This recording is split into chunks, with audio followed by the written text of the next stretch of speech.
تو یہود کنعان میں آباد تھے اور وہاں کی لوکل پاپولیشن پہلے سے ہی بال کی عبادت کرتی تھی۔ یہود میں ایک ٹینڈنسی تھی کہ وہ یاوے کو تو مانتے تھے، ایک واحد خدا کو، لیکن وہ کہتے تھے چلو ٹھیک ہے، بال سے بھی مانگ لیتے ہیں، ہو سکتا ہے یہ بھی کچھ دے دے، خاص طور سے بارش۔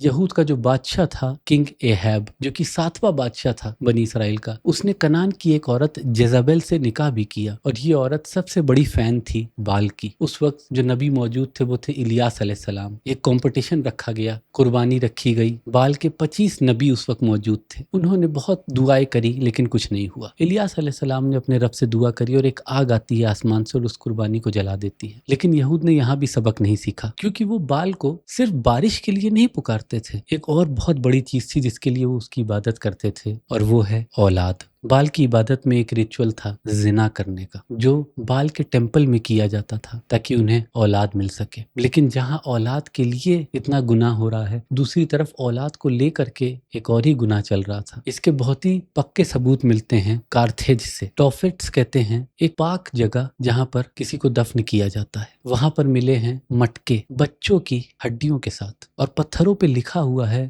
بال ہمون، یعنی بچوں کی قربانی، نعوذ باللہ، بال کے لیے۔ اسے کہا جاتا تھا ووٹیو سیکریفائس، یعنی ایک ایسی قربانی جو کسی نہ کسی فیور یا کسی نہ کسی نعمت کے بدلے دی جاتی تھی۔ لوگ وعدے کرتے تھے اگر بال میری یہ خواہش پوری کرے گا تو میں اپنی سب سے قیمتی چیز قربان کر دوں گا، اور یہاں سے آپ کو اندازہ ہو بھی جاتا ہے کہ بال کے لیے قربانی کرنا کہاں سے آیا۔ اس کو ایک بار ذلیل آلریڈی کیا جا چکا تھا، جب ابراہیم علیہ السلام اپنی سب سے قیمتی چیز کی قربانی کرنے گئے اور اسے پتھر مار کے بھگا دیا جب وہ روکنا چاہ رہا تھا۔ بال کی دوسری بھی شکلیں ہیں، جیسے کہ مولوخ، اس کے آگے بھی بچوں کی قربانی کرتے تھے، خاص طور سے کارتھیج میں۔ اور آج آپ دیکھتے ہیں بنی اسرائیل کو ناراض ہوتے ہوئے بال کا جب مجسمہ جلا دیا جاتا ہے، یا پھر بال کے ریچولز کرتے ہوئے واشنگٹن میں، یہ ساری کی ساری ابلیس کے ذریعے طاقت پانے کے طریقے ہیں اسے خوش کر کے۔ اور جہاں تک بات آتی ہے بالینسیاگا جیسی چیزوں کی، جہاں آپ دیکھتے ہیں کہ بچوں کا استعمال ہو رہا ہے، تو وہ بھی ایک انڈائریکٹ طریقہ ہے ابلیس کو خوش کرنے کا، یہ کہنے کا کہ ابلیس کے لیے وہ اپنے بچے تک قربان کرنے کو تیار ہے، بس اس بڑی قربانی کے بدلے